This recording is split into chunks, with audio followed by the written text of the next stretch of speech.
Of course. Here is the story adapted with a French setting and characters, written in standard American English. The silence in the office was a living thing.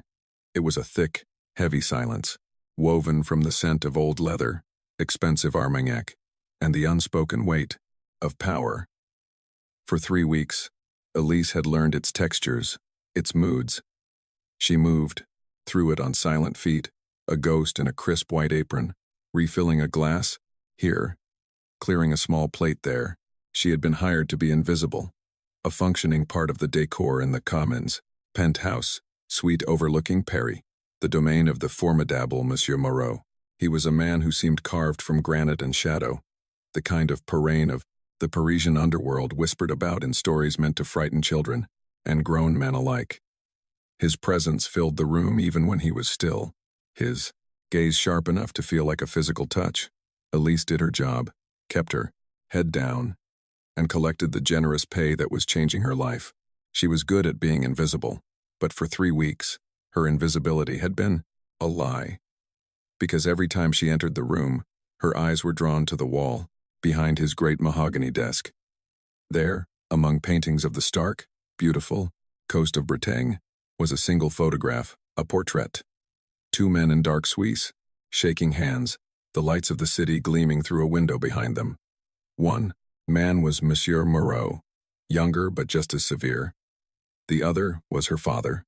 It was a ghost she saw every day, a memory hanging in a place it did not belong. Her father, who had died years ago, had been a mechanic, a good man, a simple man who smelled of grease and soap and always had a gentle smile just for her. What was he doing in a gold frame, shaking hands with one of the city's most dangerous men? The question had been a hot coal in her throat for days, burning her with its impossibility. Tonight, the silence felt different. A storm was brooding over the city, its gray light muting the opulent room. Monsieur Moreau had not looked up from his papers for an hour. Her shift was ending. It was now or never. She placed a fresh glass of water on his desk, her hand steady despite the frantic beating of her heart. He gave a slight dismissive nod without looking up. She didn't move. She waited until the silence stretched, until he finally lifted his dark eyes to hers, a flicker of irritation in their depths. She took a breath. "Monsieur," she said, her voice quiet but clear, unwavering. "I have a question." He said nothing, his stillness a command to continue. She raised her hand, not pointing, but gesturing softly toward the wall. "That portrait. The man with you. Why is my father in your office?" Monsieur Moreau's face was a study in control, a mask of impassive authority he had perfected over a lifetime of navigating violence and betrayal. But at her question, for the barest fraction of a second, the mask slipped. It wasn't a gasp or a flinch, but something far more telling. A sudden, sharp stillness, a cessation of all the micro-movements of a living person. His eyes, which had been dismissive moments before, now fixed on her with an adopter intensity that stole the air from her lungs. He didn't look at the portrait. He didn't need to. He knew exactly which one she meant. His gaze held hers, searching, probing, assessing. The silence that followed was no longer just heavy. It was sharp, dangerous, filled with everything he refused to say. Elise stood her ground, her heart hammering against her ribs, but she did not look away. She had asked the question, and the world had not ended, but it had tilted on its axis. He had seen something in her face, the resemblance perhaps, that he had overlooked or dismissed until now. The line of her jaw, the shape of her eyes, the quiet strength that her father had also possessed. Finally, he leaned back in his leather chair, the soft groan of it unnervingly, loud in the quiet room, his long fingers steepled before him. The powerful French crime boss did not seem angry. He seemed disarmed, thrown into a past, had carefully framed and mounted on his wall, a past he never expected to have. To explain, "Your father," he said, his voice a low rumble, the words precise and measured. His name was David. It wasn't a question. It was a statement of fact that confirmed everything he knew. He had always known who she was. "You are his daughter," he continued, his eyes never leaving hers. "I wondered if you would ever ask." He didn't offer an explanation. He didn't satisfy the burning curiosity that had led her to this precipice. Instead, he simply acknowledged the truth, leaving the far heavier questions unanswered. He picked up a pen from his desk. A clear dismissal. "That is all for tonight. You may go." She had her answer. And yet, she had nothing at all. As she walked out of the browsing room, she could feel his eyes on her back, and she knew with a certainty that chilled her to the bone that nothing would ever be the same again. The next day, the air in the penthouse was thick with a new kind of tension. It was no longer the impersonal silence of a powerful man at work, but a deeply personal, watchful quiet. Elise felt it the moment she stepped through the door. Monsieur Moreau was standing by the vast window, looking out at the sprawling Bassin city below, a dark silhouette against the morning light. He did not turn when she entered, but she knew he was aware of her every move as she prepared his morning coffee. She set the tray on the low table beside his armchair, her movements careful and deliberate. She would not show fear. Her father had taught her that dignity was something you carried inside you, something no one could take away. He was a man of his word, Monsieur Moreau said, his voice startling her. He still hadn't turned around. "Your father. In my world, that is more valuable than any jewel on the Place Vendôme." Elise remained silent, waiting. This was his story to tell, on his terms. He was a mechanic, she offered softly, needing to ground the conversation in her own reality of the man. He fixed cars. He had grease under his fingernails that never came out. A faint, almost imperceptible smile touched Monsieur Moreau's lips as he finally turned to face her. He fixed more than cars. He fixed problems. Sometimes, he fixed my problems. He walked over to his desk, his eyes lingering on the burned portrait for a moment before settling back on her. He worked for me, but not in the way my other men do. He was not a man of violence. He was a man of integrity. He was my driver, my mechanic, and, on occasion, my conscience. The idea was staggering. Her father, the gentleman who read her bedtime stories and taught her how to change a tire, working for a notorious parrain. It felt like a betrayal of the man she knew. Yet, Monsieur Moreau spoke of him with a reverence that resonated with her own memory. He saw the conflict in her eyes. "Your father did not approve of my business," he said plainly. He made that very clear. But he understood that honor is not about the company you keep, but the promises you fulfill. He gave me his word, and he never broke it. He paused, studying her face again. You have his eyes. Honest. They do not waver. It wasn't a compliment. It was an observation, a test. He was waiting to see if she would break, if she would run. She simply nodded. Yes, monsieur. Her resolve was tested a week later. Monsieur Moreau was in a meeting with 3 grim-faced men in sharp, severe suits. Their voices were low, guttural, the plyings, sound of grinding stones. Elise could feel the animosity radiating from them as she entered to serve refreshments. The air was electric with it. One of the men, a thick-set man with a scar that bisected his eyebrow, watched her with open contempt as she placed a glass before him. His eyes roamed over her, dismissive and insulting. Elise ignored him, her expression placid, her movements fluid and professional. She had served rude men before, but this was different. This was a challenge directed not at her, but at the man she worked for, a test of his control. As she turned to leave, the man spoke, his voice slick with malice. Moreau, you keep interesting company. Does the help now listen to our private affairs? Monsieur Moreau's face remained impassive, but a dangerous coldness entered his eyes. He did not look at the man. He looked at Elise. He was watching her, waiting to see how she would react to being used as a pawn in their power play. Elise stopped. She turned back slowly, her gaze meeting the scarred man's without fear. She gave a slight, formal nod. Mes excuses, monsieur. If my presence is a disturbance, she said.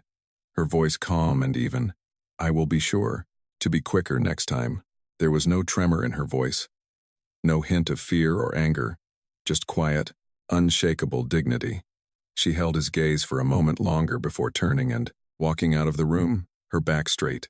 The scarred man let out a short, ugly laugh, but it died in his throat as Monsieur Moreau finally spoke, his voice soft as silk but sharp as a razor. "She has more honor in her little finger, Rocco, than you have in your entire network." The meeting ended shortly after. The men left, their faces thunderous.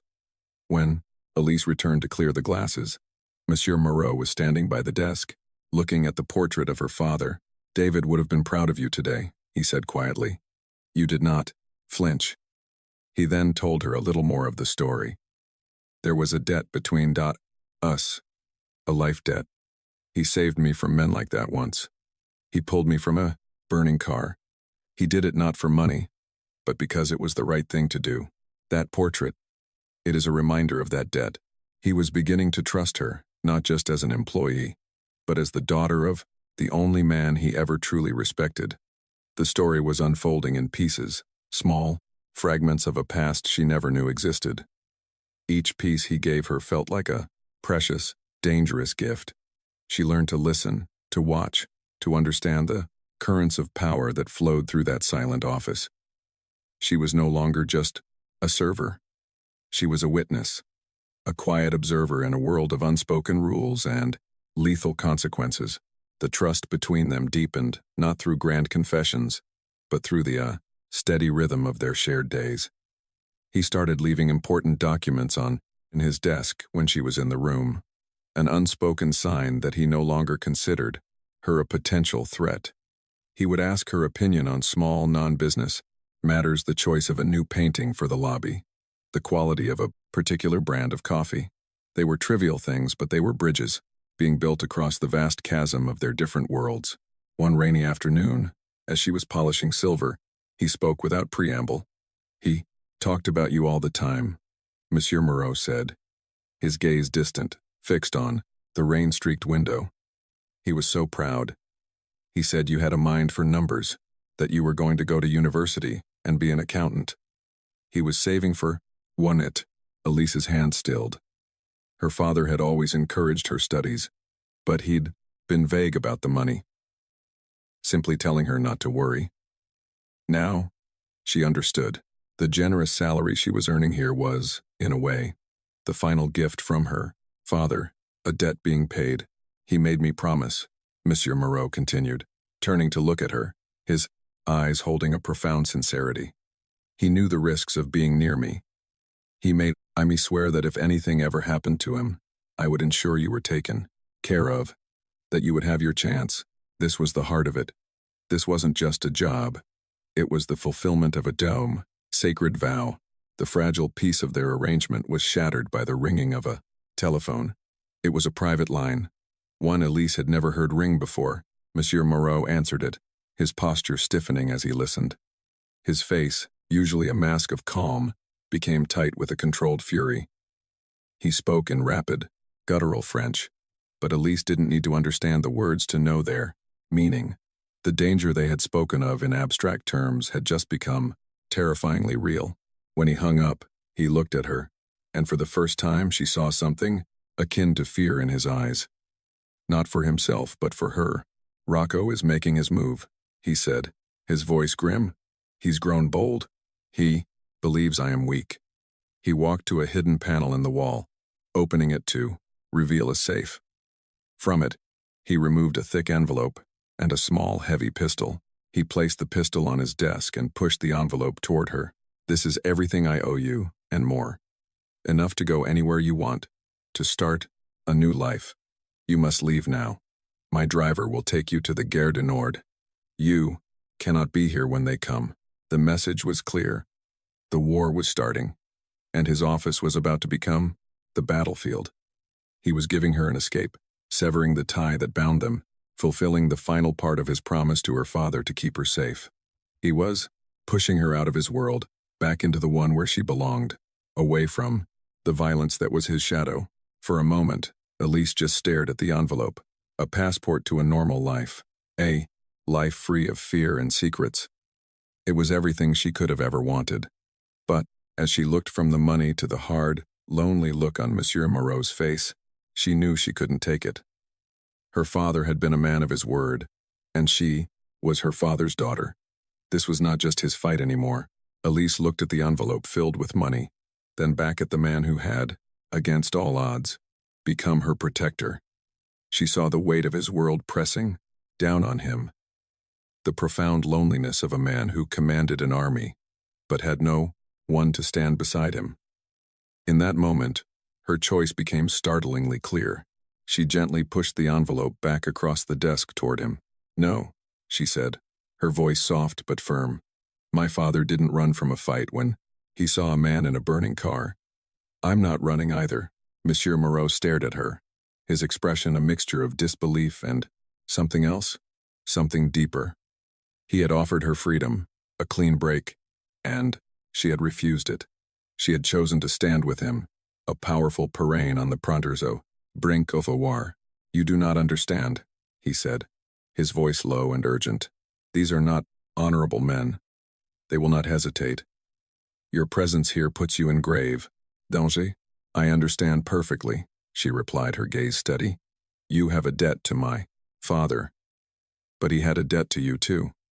The debt of a friend. He wouldn't have left you to face this alone. Neither will I."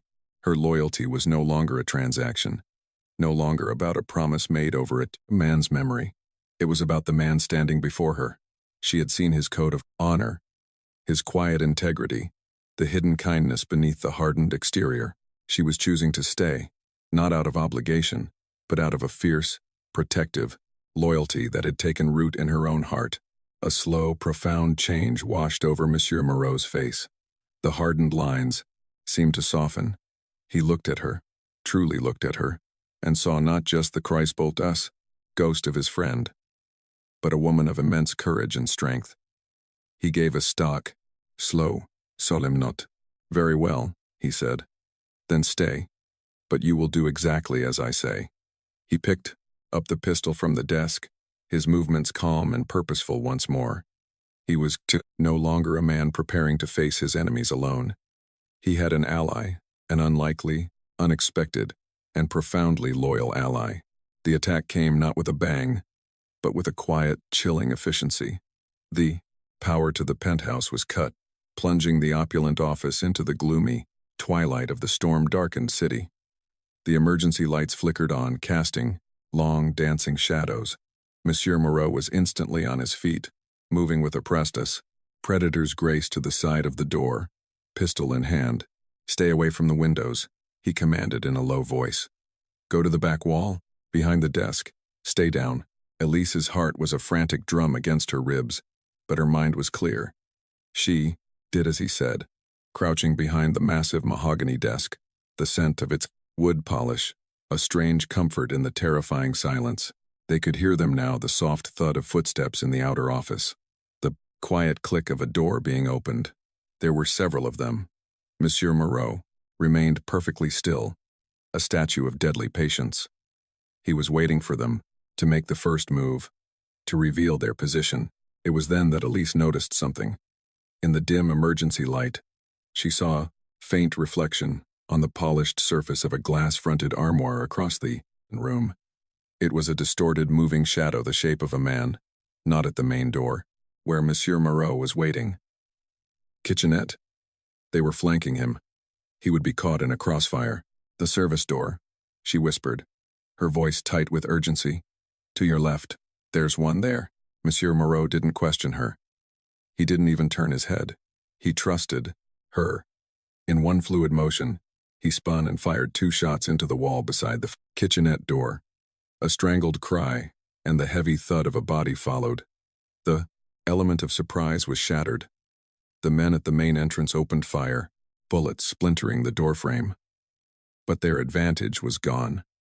Monsieur Moreau was already moving, using the heavy furniture as cover, returning fire with disciplined precision. The fight was short, brutal, and decisive.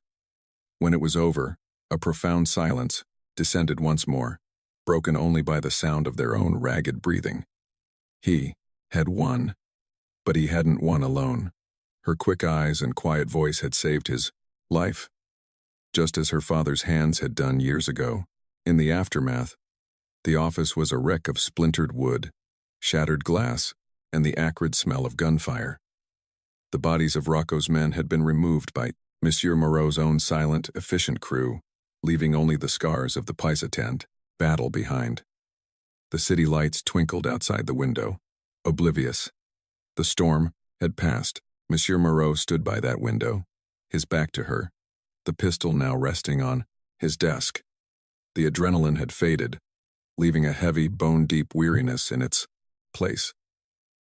Elise began to quietly clean up some of the debris, her practical, steady actions a balm in the charged atmosphere. She picked up a fallen book, its cover torn, and placed it back on a shelf. He finally turned to face her. The emotional armor he wore so constantly was gone, stripped away by the violence and by her unwavering loyalty. His eyes held a raw vulnerability she had never seen before. "He made me promise to protect you," he said, his voice thick with emotion. "Tonight, you protected me." He crossed the room and stood before her, so close, she could see the exhaustion etched around his eyes. "The debt is paid, Elise. You are free to go. I will give you anything you want. A new life. University. A house far away from all of this. It is yours." He was offering her the world, a world away from him. But looking at him, she knew that a world without him in it was no longer the world she wanted. She shook her head softly. "I don't want to go," she whispered. He reached out, his hand hesitating for a moment before he gently tucked a stray strand of hair behind her ear. His touch was warm, surprisingly tender. "Why?" he asked, his voice barely audible. "Why would you choose to stay in this world?" She met his gaze, her heart in her eyes. "Because you're in it," she said, simply. The truth of it hung between them, pure and undeniable. It wasn't about her father anymore. It wasn't about a debt. It was about them. The hardened Parain and the quiet young woman who had seen the honorable man beneath the fearsome reputation. In that moment, he leaned down and pressed a gentle, reverent kiss to her forehead. It was not a kiss of passion, but of gratitude, of devotion. A promise. The office was slowly put back together. The splintered door was replaced, the bullet holes in the wall plastered and painted over, but the room itself was irrevocably changed. It was no longer just his space. It was theirs. Elise still prepared his coffee, but now she would often sit with him while he drank it, sharing a comfortable silence that spoke more than words ever could. The portrait of her father and Monsieur Moreau still hung on the wall, but its meaning had transformed. It was no longer a symbol of a mysterious past or an unpaid debt. It was a foundation. It was the story of how two different worlds had collided, brought together by an act of honor, and how that legacy of integrity had been passed down from a father to his daughter. One evening, as they stood before it, he took her hand, his fingers lacing through hers. "Your father was the best man I ever knew," he said quietly. He believed people could be better than their circumstances. He saw good in a man, like me. Elise leaned her head against his shoulder. He was a good judge of character. Their relationship was not one of grand romantic declarations. It was built on quieter, stronger things, mutual respect, unshakable trust, and a deep, abiding loyalty. She became his confidant, the calm center in his violent world. He, in turn, was her fierce protector, the guardian of her future. He funded her education at the Sorbonne not as a payment but as an investment in her dreams. She didn't become an accountant. She studied business, law, strategy. She was learning his world, not to partake in its darkness, but to help him navigate it with the same integrity her father had shown. She was his partner in every sense of the word that mattered. Home, she realized, was not a place. It was the quiet safety you built with another person, a sanctuary forged in trust and sealed with devotion, and in the most unlikely of places, In the penthouse office of a powerful French parrain, beside a ghost in a golden frame, Elise had finally found hers.